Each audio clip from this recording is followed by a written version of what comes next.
তাকে ভালোবাসার অপরাধে আমার পরিবার আমাকে বাড়ি থেকে বের করে দেয়। তার সাথে আমার পরিচয় হয় 2022 সালের মে মাসে। তার নাম রাইসা, বাড়ি মানিকগঞ্জ। ফেসবুকে তার একটা নীল শাড়ি পরা ছবি দেখে আমার অনেক ভালো লেগে যায়। তারপর থেকে সারাদিন ওই ছবিটা বারবার দেখতাম। ওই ছবিটা দেখার পর আমি তাকে মেসেজ দিই। তার একদিন পর মেসেজের রিপ্লাই আসে। তারপর প্রতিদিন মেসেজে কথা হতো সকাল বিকাল। এইভাবেই প্রায় 4 মাস কেটে যায়। এর ভিতরে 2-1 দিন 12 মিনিট কথা হয়েছে ফোনে। এই 4 মাস তাকে অনেকবার বলার চেষ্টা করেছি যে আমি তোমাকে ভালোবাসি, কিন্তু বলতে পারিনি। তো তারপর একদিন বিকালবেলা তাকে বললাম যে আমি তোমাকে পছন্দ করি, ভালোবাসি। কিন্তু ও না করে দেওয়ার পরেও আমি তাকে বারবার বলি যে আমি তোমাকে ভালোবাসি। এভাবে আরো 1 মাস কেটে যায়। আমি তাকে অনেক ভালোবেসে ফেলেছিলাম। তাকে কোনোভাবে মাথা থেকে সরাতে পারছিলাম না। তারপর হঠাৎ একদিন সে নিজে থেকে বলে আমি তোমার সাথে রিলেশন করব।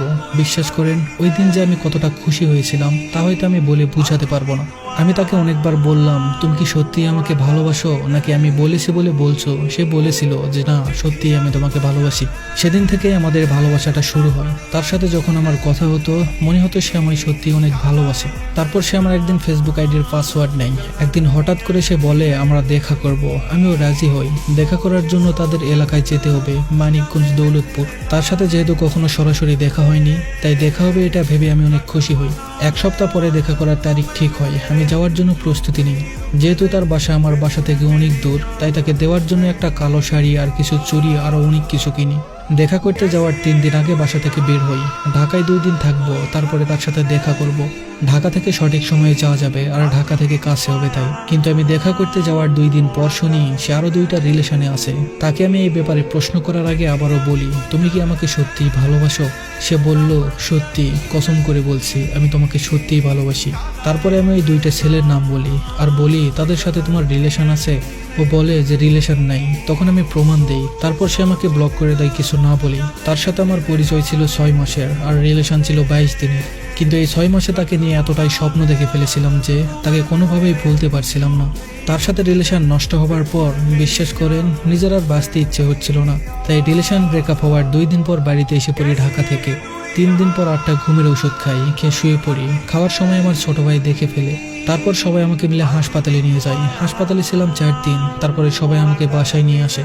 অনেকে আমাকে অনেক বুঝিয়েছে, কিন্তু যাকে মন থেকে ভালোবেসে ফেলেছি তাকে কি ভোলা যায়? এইভাবে আরো 1 সপ্তাহ কেটে যায়। আবার ওই একই চিন্তা মাথায় চলে আসে, সে কি কারণে আমার সাথে এমন করলো, আমাকে কেন ঠকালো। ওই দিন আবার ব্লেড দিয়ে হাত কেটে ফেলি। আমার এই পাগলামি দেখে আশেপাশের মানুষ আমার ফ্যামিলিকে অনেক কথা বলতো যা বলার মতো না। তখন আমার ফ্যামিলির মানুষগুলো আমার উপর রাগ করে। তার 3-4 দিন পর যখন দেখে আমার পাগলামি কমে না, তখন আমাকে বাসা থেকে বের করে দেয় আর বলে এমন ছেলে আমাদের দরকার নেই। আমি আমার পরিবারের অনেক আদরের ছিলাম, কিন্তু আমি এখন পরিবারের খারাপ ছেলে।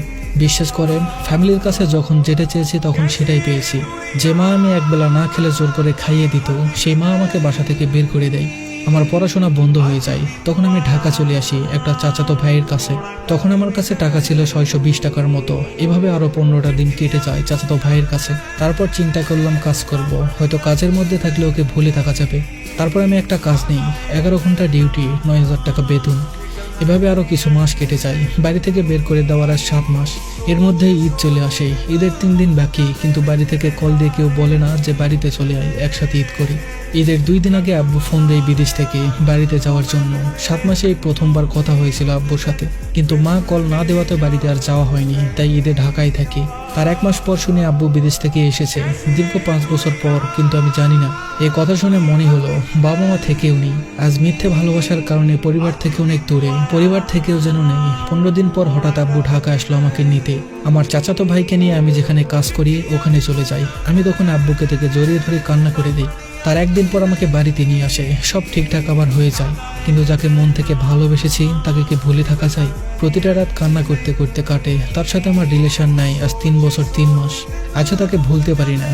বিশ্বাস করেন, যখন থেকে সে অন্য কারো হাত ধরে পিক ছাড়ে ফেসবুকে, তখন মনটা চাই চিৎকার করে কান্না করি, কিন্তু পারি না। কিন্তু এই 3 বছরে আমি ওকে প্রতি সপ্তাহে কল দিতাম। একবার একটা নাম্বার দিয়ে কল দিতাম। যখন তার কণ্ঠটা শুনতাম তখন কিছুক্ষণের জন্য মনটা শান্ত হয়ে যেত। তাকে হারানোর আজ 3 বছর 3 মাস। এখনো তাকে ভুলতে পারি না। এই 3 বছরের ভিতরে কোনো মেয়ের সাথে কথা পর্যন্ত বলিনি। এমনকি 3 মাস আগে পরিবার থেকে বিয়ে দিতে জোর করেছে, কিন্তু আমি করিনি। এখনো আশায় আছি যদি ওকে পাই। এখনো তার জন্য অপেক্ষায় আছি যদি সে আমার হয়। আমি তাকে একটা কথাই বলতে চাই, আমি তোমার জন্য আজও অপেক্ষা করে আছি। আমার ভালোবাসা সত্যি ছিল। যদি পারো ফিরে এসো আমার জীবনে।